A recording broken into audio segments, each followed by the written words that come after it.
On this episode of Podcastification, we're going to talk about podcast workflow and why process is what leads to success.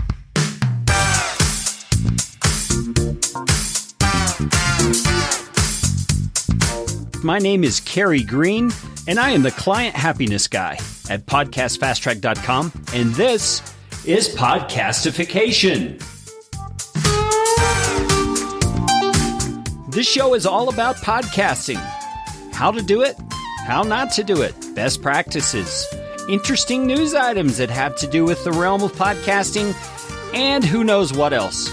And I'm trying to do it all with a little bit of fun and some information to help you get a show going, keep yours going, or make it better. And if you like what's going on here on the show, I would appreciate it, so appreciate it, if you could leave a rating or review on iTunes. You can find out how to do that at podcastfasttrack.com/review. That's enough of that kind of stuff. Let's get you podcastificated right away.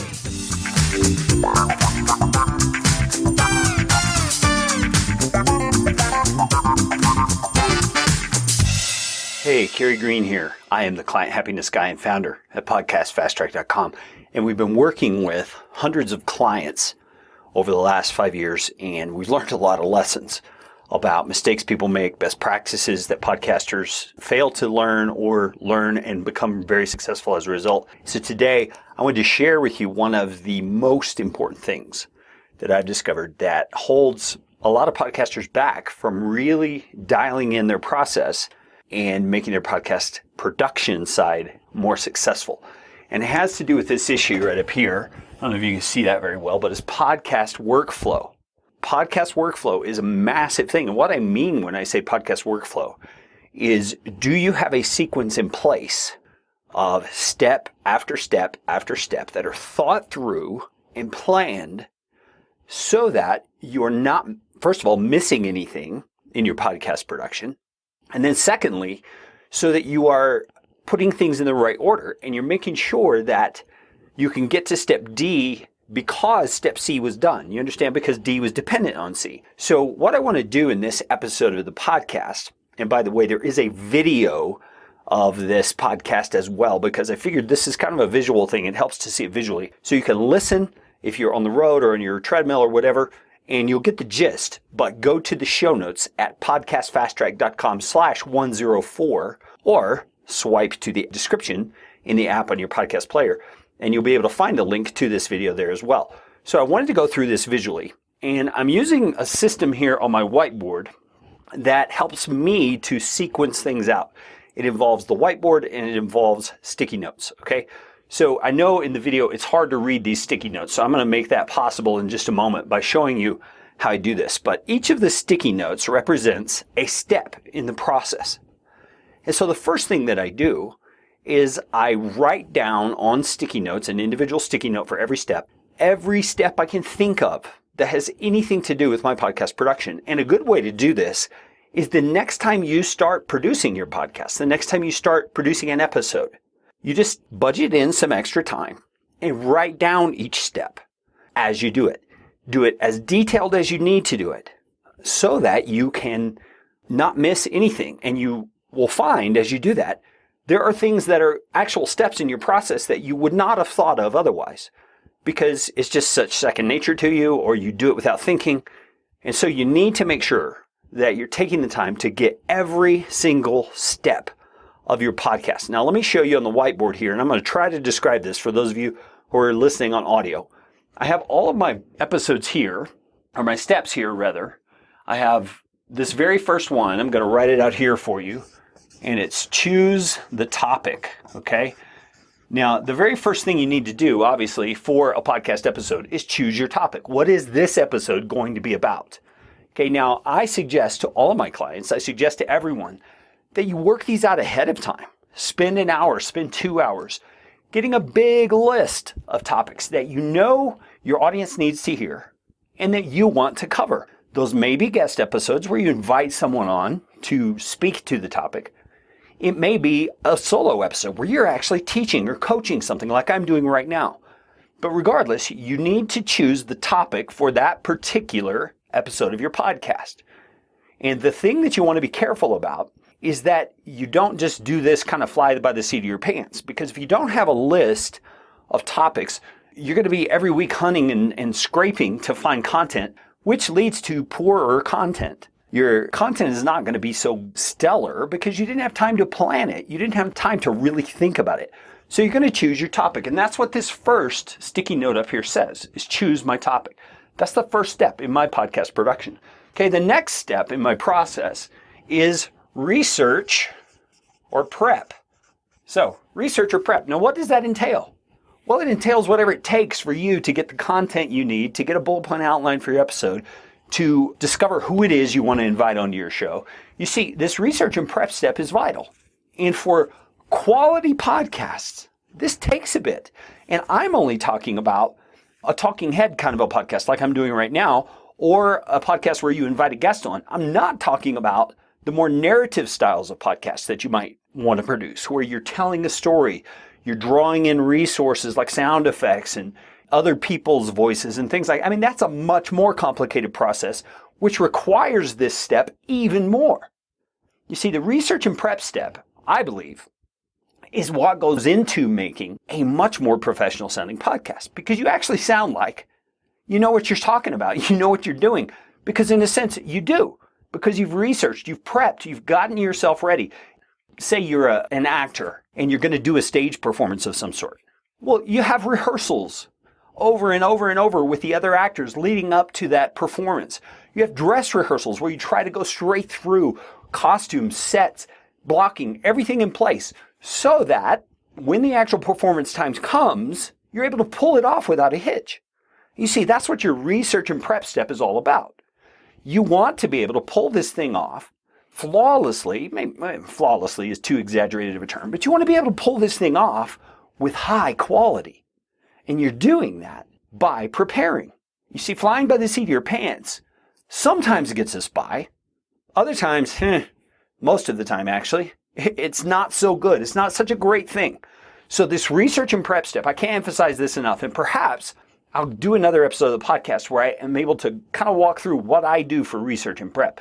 And maybe the previous step as well. What I do to come up with content episodes, I think is very vital. So I'm going to erase this one, the research and prep step, and go on to my next one. You see right here on my chart, if you're not watching this on video, what I have is the top section has a green line going to the right, and it says solo episodes. So in essence, if I'm doing a solo episode, like I'm doing right now with no guest, I skip all of these steps that are down here on the bottom because these are related to guests.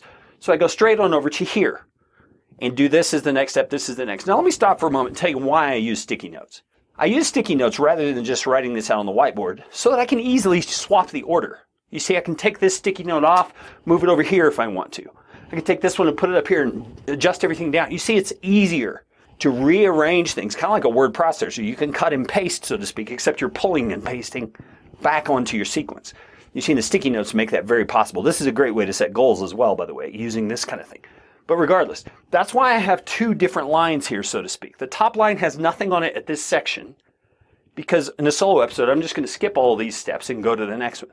So right now, I'm going to go down here and talk about guest episodes, okay? Because this is the next thing that would be in the sequence if I'm actually doing a guest episode. And that is, I'm going to notify my VA, or I'll have to do this myself if I don't have a VA, of my specific topic, of the desired guest that I want to have on this episode, and of the resources needed. So, in other words, I'm going to reach out to my guest and I'm going to gather resources.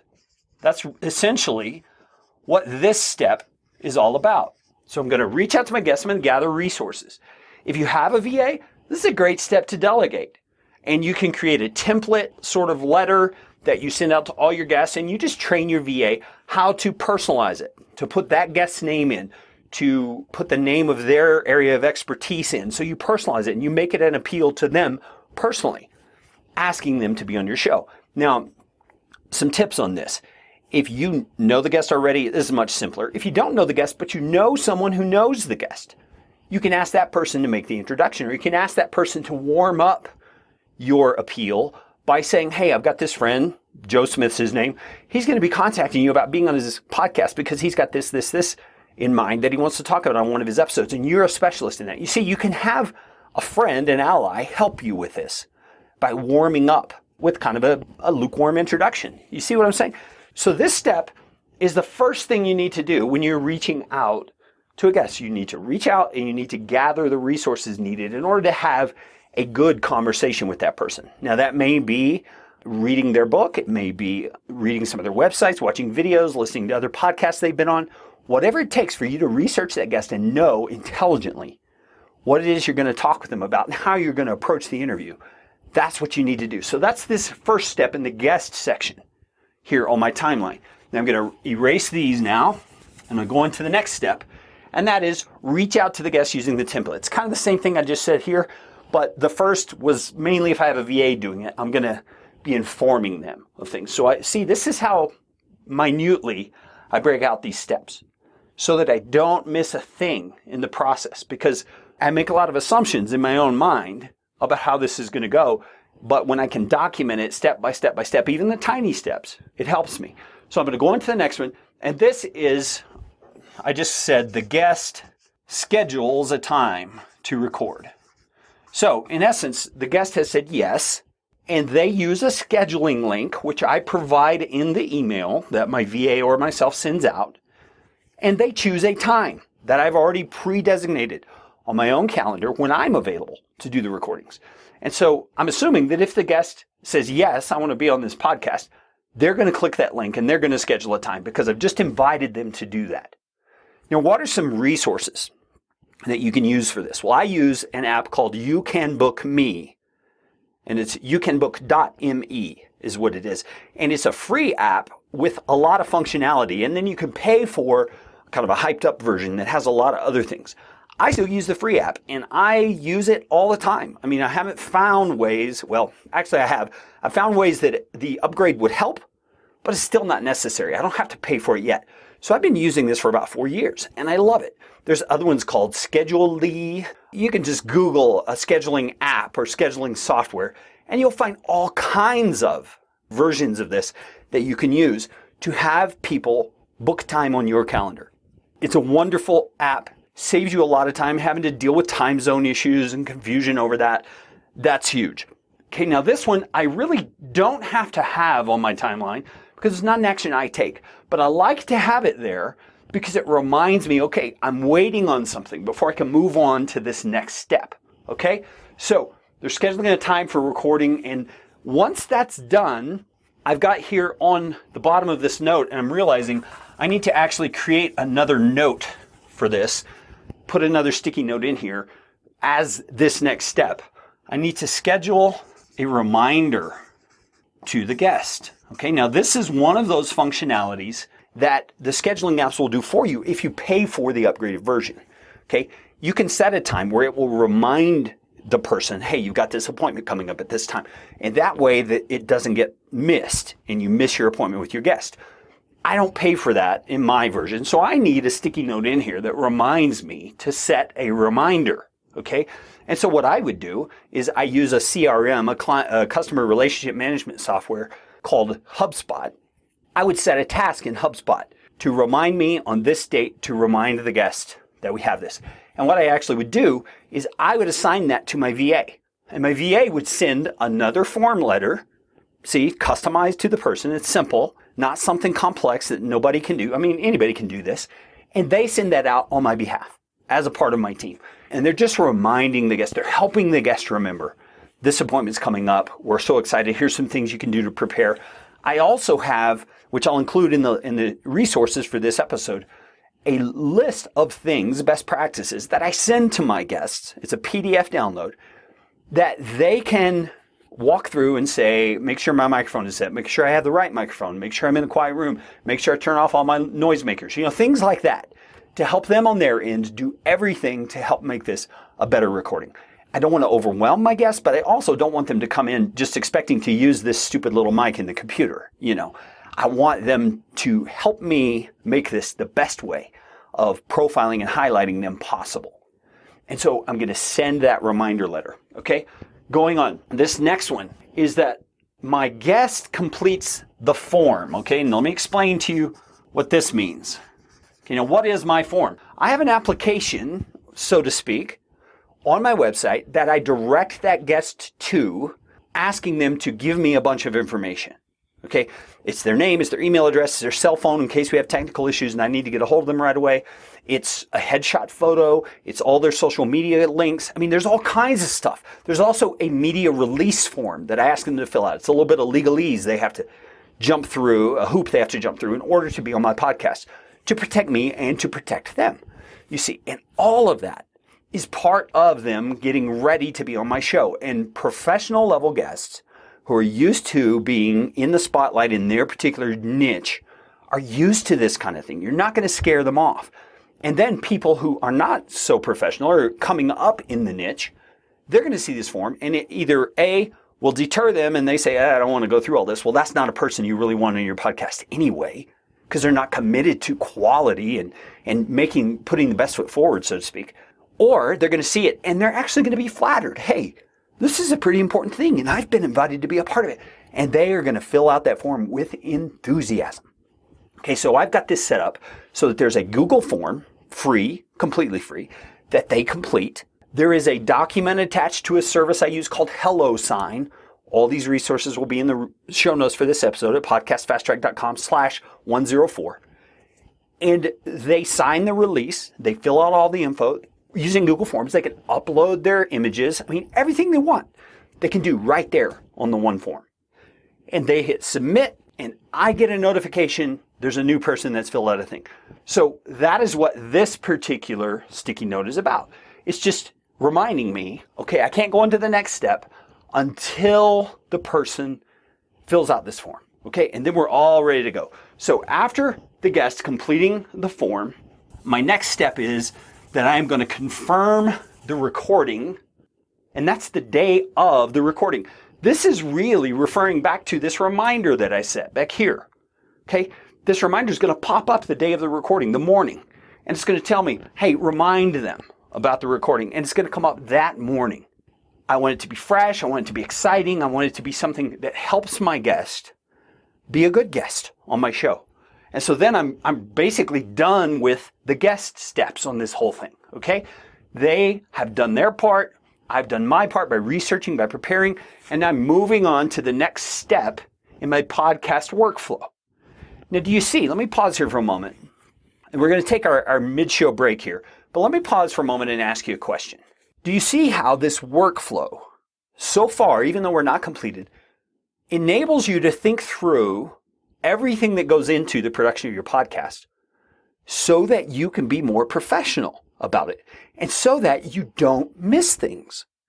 You do the same steps every single time. They're systematized where possible, like all these reminders and all the VA helping you and that kind of thing, so that you're taking the load of producing your podcast off of your plate as much as possible. You can use automation, you can use other people to do that, but you need to think this through and do it wisely.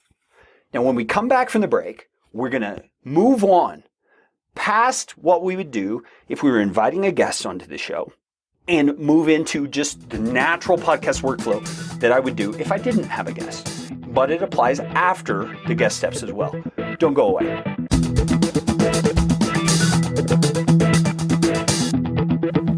One of the challenges that all of us as podcasters face is the issue of promotion. I mean, none of us want to be that guy or girl who goes into social media communities that have to do with our particular niche and just say, here's my podcast. Listen to my podcast. You want to subscribe to my podcast? Did you know I have a podcast? Here's my podcast. Would you listen? Would you subscribe? Please, please, please.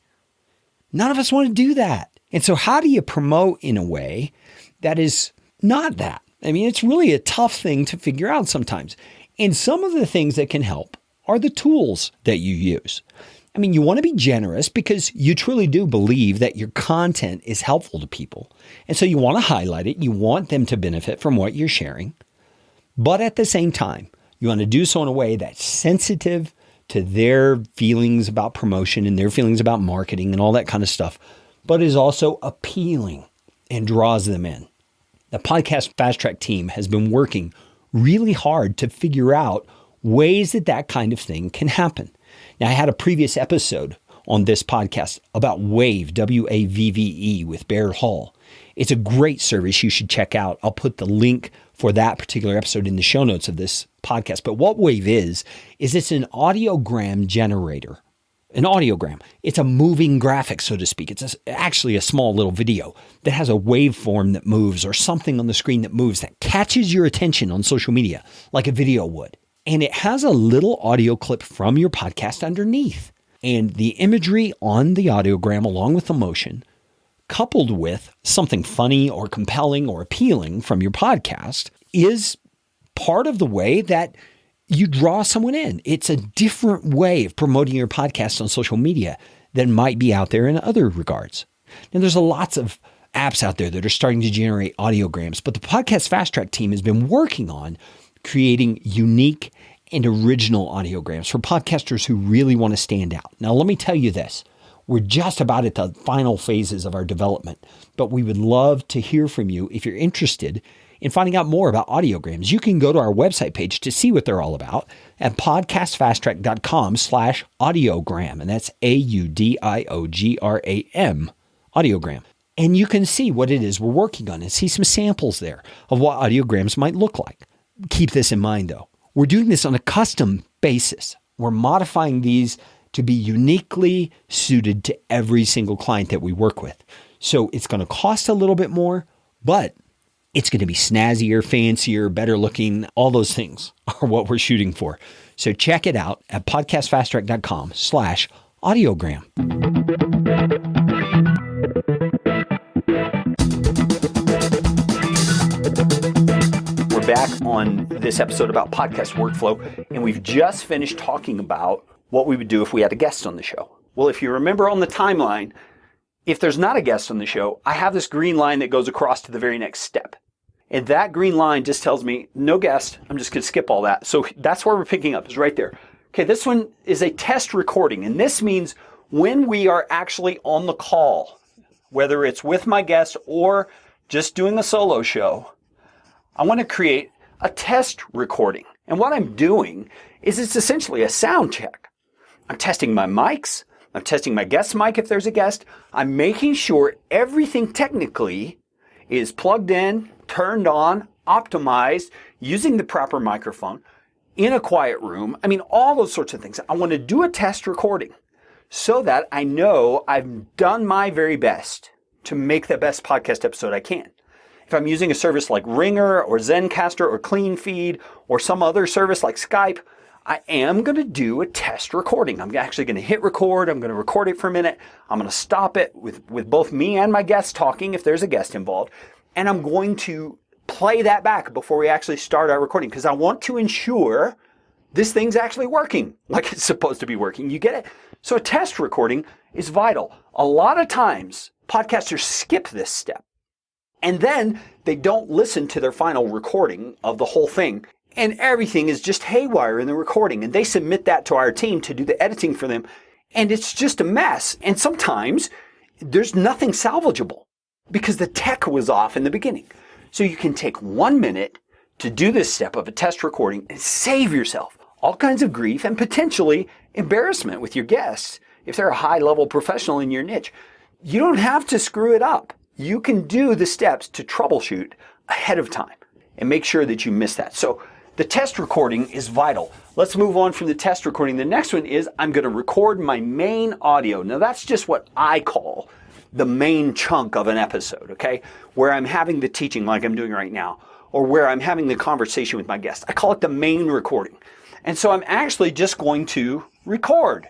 After I've done my test, I know everything's good. I'm just going to start my recording and I'm going to have that great conversation with my guest, or I'm going to do my teaching or coaching or whatever it is I'm doing on my podcast. I'm just going to follow my outline for my episode that I planned way back here at the beginning in my research phase, and I'm just going to do it. I'm going to do the actual recording. Now, we're all pretty good at this, but if you haven't done all these other steps, you may get here and kind of fumble and stammer a little bit or whatever because you haven't prepared yourself. It goes back to that prep. This is vital. So that's the recording, the main audio part, okay? And then in my workflow, this next step is something I do. You may do it a little bit differently. But I record my intro, my mid-roll, which is my little advertisement, and my outro, all after I've recorded my main section. Now, let me tell you why. The reason I do this after is because after I've done that main recording, I have a great feeling immediately following of what that content was about, how the conversation went, what were the main points we covered. Because sometimes a conversation will take a little bunny trail that's actually more interesting than the primary conversation you intended to have in the first place. And so that particular approach of recording the intro and outro afterward helps, because then I can do an intro that is perfectly synced with the content of the main content. You see what I'm saying? I can do an outro that is perfectly synced. And because I'm doing it immediately after I stop my other recording, immediately after I say goodbye to my guest, it's all fresh in my mind. You see, I don't have to scrounge and rack my memory 2 weeks later when I'm trying to remember what was that episode about and what did we talk about, because I got to record an intro or an outro. I don't have to do all that. I do it immediately following. And when it's part of my workflow, when it's this checklist, this sequence that I carry out every single time, it not only becomes habit, but it's on that checklist and I just follow the list. I mean, I haven't said this yet, but I will put this whole thing into a checklist that's on my computer in Trello that I use every single time that I do a podcast episode so that I don't miss these things. So when I finish that recording, I immediately go think through what am I going to say in my intro, what am I going to say in my outro, what am I going to say in my mid-roll, and I record them right then. So for example, live scenario.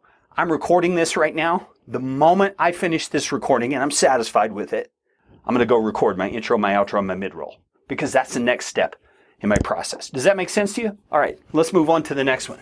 All right, my next one up here is I'm going to add it to the correct Dropbox folder, okay? In my workflow, we use Dropbox a lot.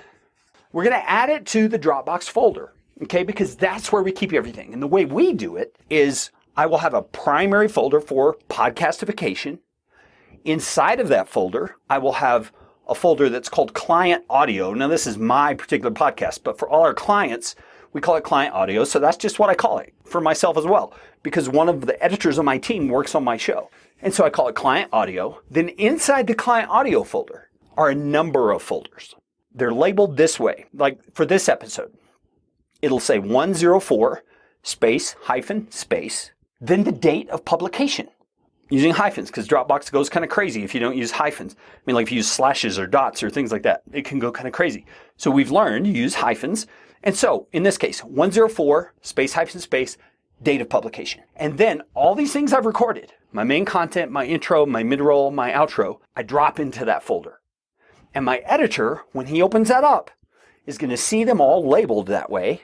104 main content, 104 intro, 104 outro, 104 mid-roll.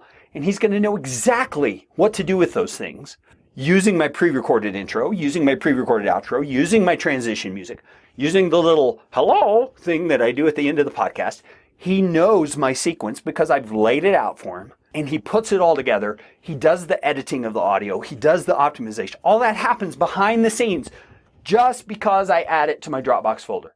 Now, if you're doing the editing yourself, you can still use a system like this. And what I would suggest is that you do use Dropbox or Google Drive or something like that to keep your audio organized so that you know where to go find the things that you're recording for that particular episode. Does that make sense to you? You need to stay organized. So in this case, you would be the one who has created a template in Audacity or Adobe Audition or whatever it is you're using. And you're going to pull all these resources into that template from your Dropbox or Google Drive folder. And you're going to do the editing that way. But you see, what you're doing is you're setting yourself up for success because you're being organized, right?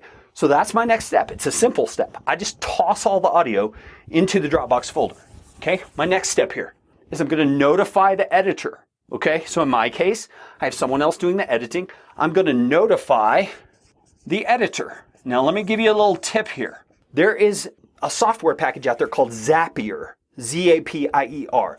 I will include it in the resources for this episode, which you can find at podcastfasttrack.com/104 or swipe to the description in your app and you'll find it right there. Zapier has a free program, a free version rather, where you get a certain number of zaps, is what they call it, every single month. You can set up a zap that is an automation for this.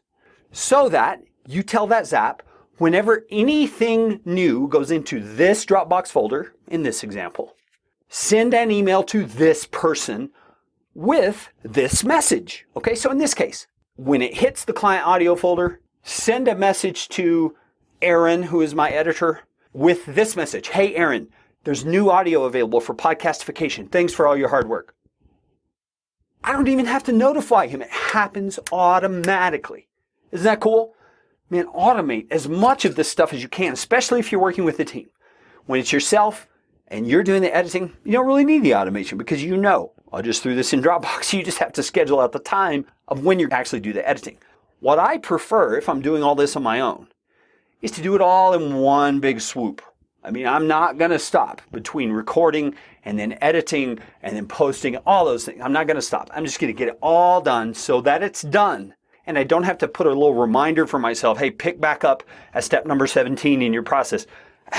Man, I don't want to have to do that. So I want to get it all done in one swoop if I can. So I've notified my editor. The next one is I'm going to create an optimized title for the episode and send that to my VA. Okay? Now, this is something you may need to do because you don't have a VA or anyone on your team. But what I mean by an optimized title is I'm going to do a little bit of keyword research. We have a tool we use called Keyword Finder that helps us know what are keywords related to the topic we're talking about that people are actually searching for. And we're going to create a catchy, punchy, fun, optimized title for those keywords that we're targeting.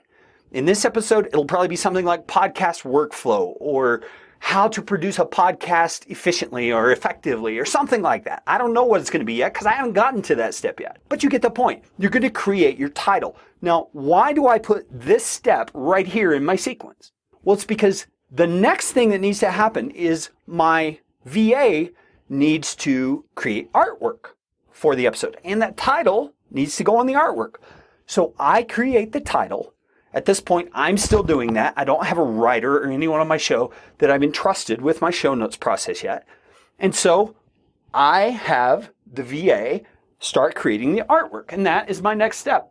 Well, actually, it's not my next step. My next step says the editing and production is done and added to Auphonic. If you don't use Auphonic, it's this online audio optimizer, so to speak, that will do balancing and leveling and compression and noise removal and all kinds of stuff.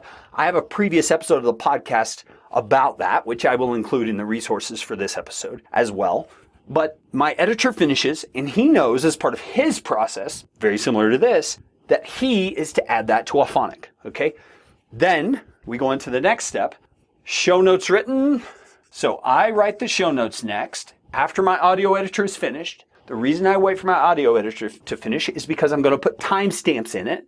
So I need to have accurate length audio to know what those timestamps are. So I'm going to write my show notes and then notify my VA. I'm going to say to the VA, hey, the show notes are done. Here they are. And she's going to take the next step. But these show notes being written are going to be done in an SEO optimized way. You can see a video on the show notes page of our website about that. I'll include a link to that in the resources so you can see it. Tells you exactly what we do to optimize our show notes, why we do it the way we do. In fact, there are 4 podcast episodes previously in this podcast feed that you can find about killer show notes and how to make them the very best you can. That's the process I follow. And we've tweaked it, we've modified it, but we're optimizing that page for Google search and for Bing search and for anything on the internet people are searching for. We want our pages to rank higher in the rankings than anybody else's, if possible. It's not always possible, but we're going to do our best. So we're going to write those show notes, and I still do the show notes for my podcast. It's one of those things I just haven't been able to let go of yet. Honestly, I enjoy writing, and I enjoy kind of the quirky nature of my show notes. If you haven't seen them, go check out the show notes for this episode. I love to just kind of play around and be funny and fun and include fun stuff and all. So you'll see when you see the show notes. But to me, that's kind of fun. So it's something I enjoy doing. It may not be the best use of my time at this point, but at this point, it's an enjoyment thing for me. It's not a profit thing. You know what I'm saying? Sometimes you just got to live. So anyway, show notes are written. That's the next step here. All right, now, after the show notes are written, I've already referred to this, okay? But the artwork is created, or the graphics are created. This is not something I do. My VA is doing this, okay? But that's why I sent her the title. Because way back in the previous step, when I said contact the VA with the title, She's already getting to work. She's doing this behind the scenes. I don't have to do it. She's going to create all of the images. She's going to create an image for my website. She's going to create an image for the actual podcast square episode. She's going to create a YouTube image. She's going to create images that I include within the post on the website. I've got these processes all streamlined, all laid out for her using templates in an app called Canva, Canva.com. Canva is amazing. It'll take you a little bit of time to learn how to use Canva. But what I do is I set up templates for how I want my images to look. My VA is then given a video showing her how to do it, how to do exactly what it is I want her to do. And she knows when I contact her and say, hey, here's the show notes for this episode. Here's the title for this episode. She knows to go into Canva, use this template, use this template, use this template, grab these images, change the title, make it this way. And it's amazing how it works. And it doesn't take her any more than 5-10 minutes. And it doesn't take me any more than an email to tell her to get it done. Now, if you're doing this yourself, that 5 to 10 minutes applies to you. You can actually create your own images so fast on Canva. You just need a little time at the front end to learn the software and to set up your templates. And once you got those templates dialed in, you can just do this like clockwork over and over and over for every episode of your podcast. Check out Canva. It's in the resources for this episode. I get no affiliate income or anything from Canva. This is just a great resource. The show notes images have been created. All that's ready. Now, part of her process is that she is also going to post that. That's my next step. I'm just going to say post everything. Everything means on Libsyn, which is my media host. And don't forget this. The description section that you find in the podcast apps comes from wherever your podcast RSS feed is coming from. In my case, that's Libsyn. So I'm going to include my show notes with all the links, all the contact information, all that in my Libsyn description. Because I want to be able to say, like I have on this episode already, swipe to the description and you'll find the resources. That's where they come from. So that's why I put them there. Okay, so she, my VA, is going to post them to Libsyn. She's going to also go on my website, and I have a template on my website of how she's going to post everything. Do you hear that word template a lot?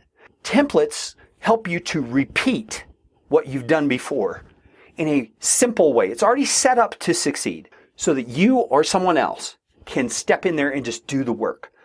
When you're at the point of using a VA, which I hope you heard the previous episode, 103, about getting virtual assistants for things like this, with Nathan Hirsch. You can find it in the resources for this episode as well.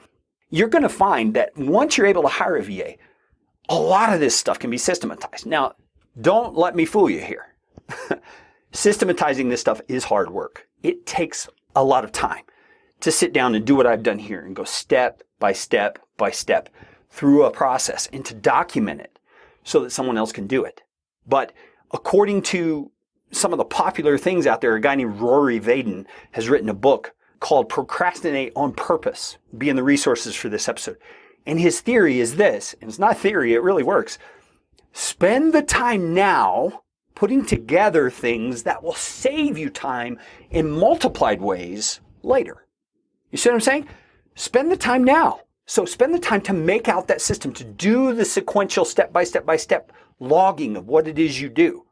And then figure out how to set that up and at what points can you automate it, et cetera, so that when it comes time for you to pass that on to, well, first of all, the first so that is so that you can do it consistently every single time without missing anything. That's the first thing. But secondly, when it comes time for a VA to take on those roles, you already have the system down.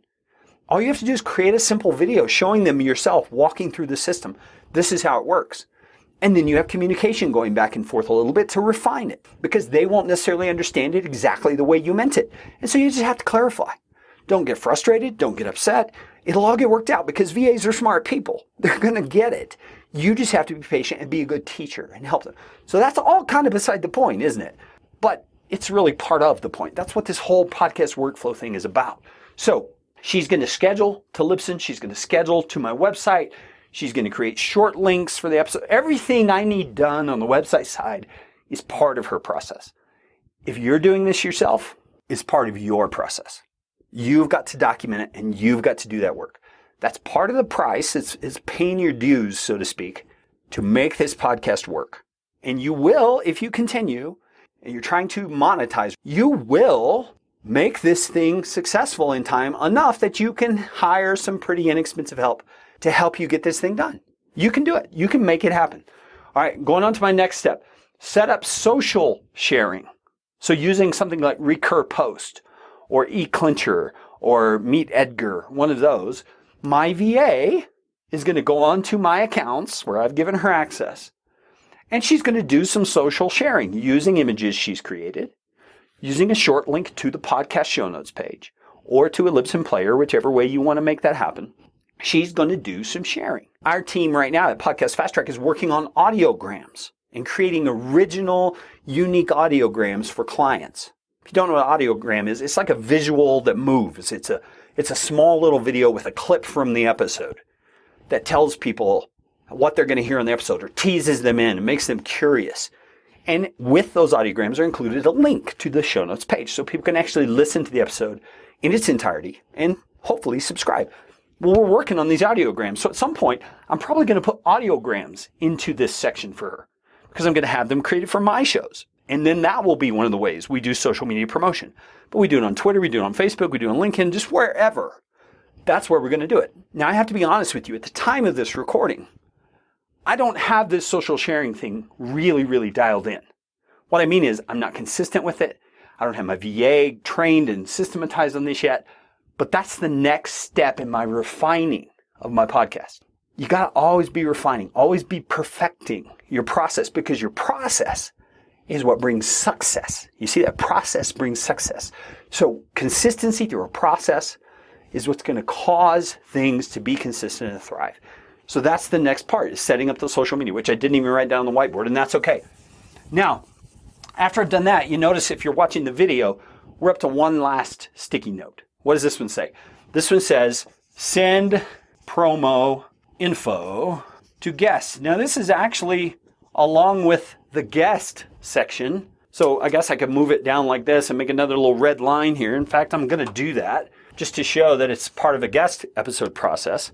I'm going to send a promo to the guest, an email, thanking them for being on the show, maybe including a gift of some type, like a link to a Starbucks credit card or something. You see, the more generous you can be to your guest, the more strongly you're going to be able to build that relationship, which means it'll become a reciprocal thing. You do things for them, they do things for you, and they are happy to help you promote your episodes, especially because of the quality way in which you've created show notes, the quality way in which you researched and did your actual interview, and they remember that conversation because you were so good at it. You see what I'm saying here? This is a relational thing.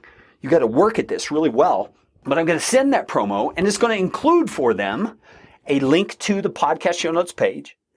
And I'm going to ask them for their feedback on the page. I'm going to say something like this. I'm going to say, right here is our show notes page. Give them a little short link to it. In this case, it would be podcastfasttrack.com/104. And I would say, I would love it if you would take a look at how we featured you. We tried to highlight your brand and your enthusiasm and your expertise in the most positive light we could. I would love your feedback. You see, and I'm going to bold that because I'm asking them to go look at the show notes page. It's written in a way that's intriguing. So they're going to go, how they featured me. I want to see this. And if you've done a stellar job on that show notes page, they're going to remember you because that doesn't happen on most podcasts. Most podcasts, that is like the last thing is the show notes. They just throw up a quick little one paragraph blurb, if that, and say, there's my show notes page. Well, no way. We're not going to do that to our guests. We're going to have our guests highlighted in such a positive way. Just look at the last episode, podcastfasttrack.com/103. You'll see how I highlighted Nathan Hirsch, and I actually augmented our conversation with additional stories and additional tips to make the whole thing we're talking about much more appealing to the person who comes upon it through Google search and is reading. And I want my guests to see that is how I feature them. And that is a huge tool for not only getting more guests, but for building this strong reciprocal relationship with your actual guests. Another thing I'm going to include in this is artwork. I'm going to give them my artwork and say, if you want to promote this on social media, which I do ask that you do, here's artwork for you to use to make it more appealing. If I've created a videogram, I'm going to give them a Dropbox link to the videogram or Google Drive link to the videogram. I'm going to fill out every resource they need to promote that podcast well. So we're talking about podcast workflow. Workflow is what makes your podcast go. It's what enables you to be successful. And as I said before, process brings success. when you get this process down and you get it refined and you are consistently churning out content week after week, which, disclaimer, I'm not always great at doing because life interrupts. And I figured that's one of the beauties of podcasting. I don't have a TV executive telling me I have to be here at this time to record next week's episode. I can just do it the way I want to do it. And if life interrupts and I have family issues going on so pressing on me that I can't record an episode this week, hey, I don't record an episode this week. That's my prerogative. And I think you listeners understand that, right? But the point of this whole thing is I wanted you to see what's possible and the level of detail that needs to go into great podcast production. This is not a fly by the seat of your pants thing. And it's not a build it and they will come thing. The more thought and quality and time that you can put into your podcast production, the more your listeners are going to say, hey, this content is great. This podcast is the best. I want to share this with people. You see, that's really how podcasting happens. That's really how you build an audience over time. It's with consistency and quality content. Yes, you can promote on social. Yes, you can do marketing. Yes, you can do all those things, and you should. But it's really going to come down to, if you're marketing a pile of doo-doo, nobody's going to care. You've got to have great content. I hope you've learned a lot from this episode. I have, just going through it. I see places I need to improve my process. I would love to hear from you. You can reach out to me, Carey, C-A-R-E-Y, at podcastfasttrack.com. Hello? So it's about time that I recorded something about my podcast workflow. But to be honest, I've been refining it myself all along, and I finally felt I'm at the point that I really have something to share. If you were not able to watch the video, it is linked in the show notes for this episode, podcastfasttrack.com/104. And it may just be helpful for you to see it visually because I've got a whiteboard with sticky notes kind of in a sequence. And I refer to some of that in the audio, which I don't think is detrimental to you hearing the audio, but you'll have to let me know about that. But I feel like this episode could be the key for many podcasters in not only being consistent, but in producing great quality every single time they publish an episode of their podcast. I would love to receive your feedback. You can always reach out to me, Carey, C-A-R-E-Y, at podcastfasttrack.com. And you know what time it is. It's time for you to go out and make it a podcastificating day. This show is brought to you by Podcast Fast Track, where my team provides professional podcasting services without the time suck. Full production, editing, and show notes, all in one monthly subscription package. You can find out more at podcastfasttrack.com. Now go out and make it a podcastificating day.